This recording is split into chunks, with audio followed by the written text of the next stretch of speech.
Halo saudara, selamat jumpa lagi kita di sini dalam channel kita Yonatan Raharjo dengan pembahasan filsafat-filsafat aktual, filosofi-filosofi praktis untuk semua kalangan.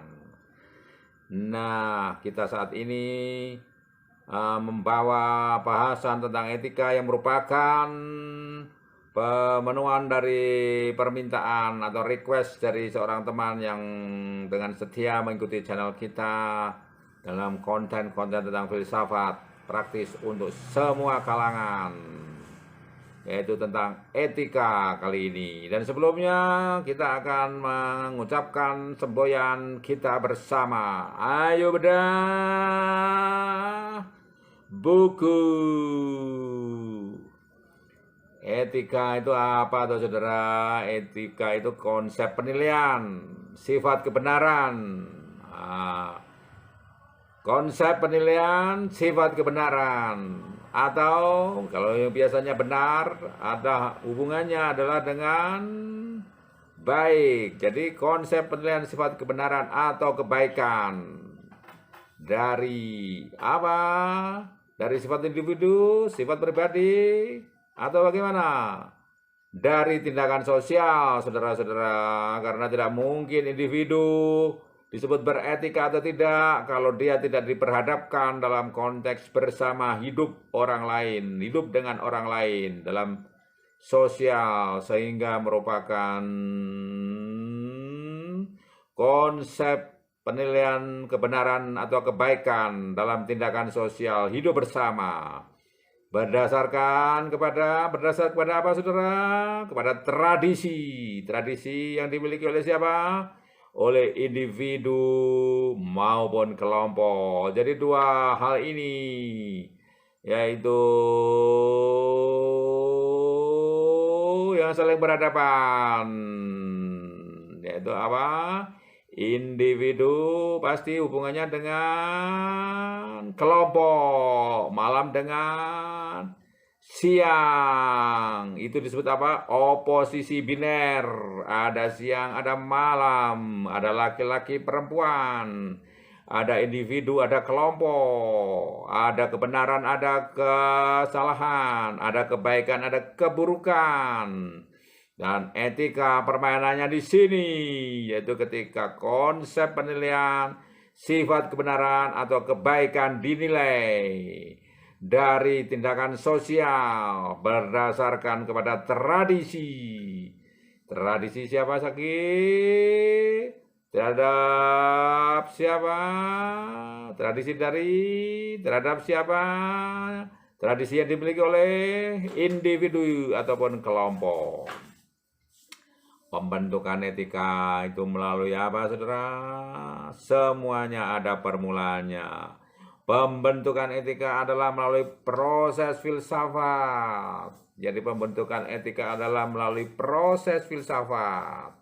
Sehingga apa saudara? Karena dia dimulai dari filsafat, maka dia disebut sebagai merupakan bagian dari filsafat. Dengan demikian etika merupakan bagian dari filsafat.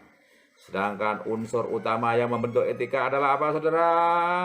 Yang membentuk etika adalah moral. Jadi kaitannya dengan etika adalah dengan moral. Dimulai dari moral dulu. Moral terlebih dahulu, lantas maka di situ dibentuklah etika. Jadi suatu hal yang berbeda tipis antara etika dengan moral, tapi selalu dikaitkan antara keduanya. Dan ternyata etika dibentuk dari moral, dan moral lah yang membentuk etika, dan itu berlaku pada kelompok sosial, sehingga disebut sebagai tindakan sosial. Dan tindakan beretika atau tidak itu dimiliki oleh individu maupun kelompok. Yang nilai dari tindakan-tindakan itu adalah kebenaran atau kebaikan. Dengan demikian ada yang disebut sebagai memenuhi standar kebenaran atau benar atau salah. Dan ada nilai-nilai standar kebaikan, berarti ada baik atau buruk. Dan disitulah di dalam konsep etika ada konsep penilaian. Dinilai apakah tindakannya itu benar atau salah, tindakannya itu baik atau buruk, dan itu merupakan suatu tindakan di dalam kelompok sosial. Dan itu dilakukan berdasar, penilaian itu dilakukan berdasar tradisi. Tradisi ini dimiliki oleh individu atau kelompok yang bersangkutan. Jadi, etika hanya mengatur tentang cara manusia dalam bertindak. Jadi, etika mengatur cara manusia dalam bertindak dan tidak memperhatikan kondisi fisik dari manusia. Jadi, lebih kepada tindakannya, bukan pada fisiknya. Nah, etika di sini jelas hubungannya dengan tindakan, bukan dari fisik. Dan ruang lingkup etika meliputi analisis ya, dan penerapan konsep mengenai kebenaran atau kekeliruan, kebaikan, keburukan, dan di situ ada yang disebut sebagai tanggung jawab. Tanggung jawab tidak hanya dinilai saja tanpa tanggung jawab, tetapi semuanya tetap ada yang disebut sebagai tanggung jawab sebagai muara dari penilaian-penilaian terhadap kebaikan, keburukan, kebenaran, kesalahan atau kekeliruan. Dan pengelompokan etika ini saudara-saudara secara umum terdiri dari etika deskriptif, etika normatif, etika deontologi, dan etika teleologi. Apalagi ini Pak Yu? Etika deskriptif itu apa Pak Yu? Sudah jelas, deskriptif itu pemaparan, etika yang dipaparkan, yang diuraikan, dideskripsikan. Sedangkan etika normatif itu apa Pak Yu? Etika yang memiliki norma-norma berdasar norma-norma yang ada di dalam masyarakat. Sedangkan etika deontologi itu apa Pak Yu? Dan etika teologi itu apa Yu? Ini tentu pelajaran yang baru bagi kita yang belum pernah mendengarnya. Karena ini memang bahasa-bahasa filsafat yang sering orang awam tidak mengerti. Itu akan kita bahas kemudian.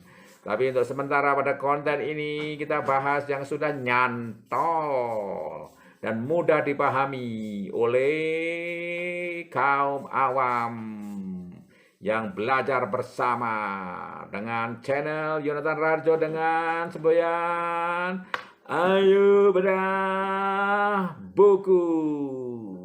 Dan sebagai akhir dari konten kali ini, manfaat dari etika itu adalah pengendalian dari diri individu.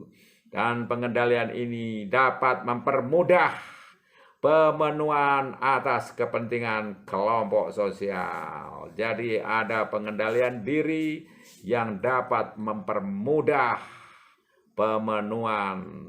Pemenuhan apa? Pemenuhan atas kepentingan siapa? Kelompok sosial. Jadi hubungannya seperti tadi oposisi biner, ada yang disebut individu, ada yang disebut kelompok. Dan etika ini manfaatnya adalah pengendalian diri individu. Dan ini mempermudah pemenuhan dalam kepentingan kelompok sosial. Jadi kita ingat pada zaman dulu dalam P4 ada namanya pedoman penghayatan dan pengamalan Pancasila. Pangkal tolak dari P4 adalah apa? Pengendalian diri. Kalau yang sudah pernah mengalami penataran P4 pasti sangat mengenal istilah ini. Dan sekarang kita seperti diingatkan kembali. Memang P4 lebih kepada nilai-nilai etika dan moral di dalam hidup bersosial. Jadi ya tipis-tipis bedanya dengan pembahasan kita pada saat ini. Oke, demikian dulu. Kita lanjut dalam konten-konten selanjutnya di dalam channel Yonatan Rarjo dengan semboyan Ayo Bedah Buku.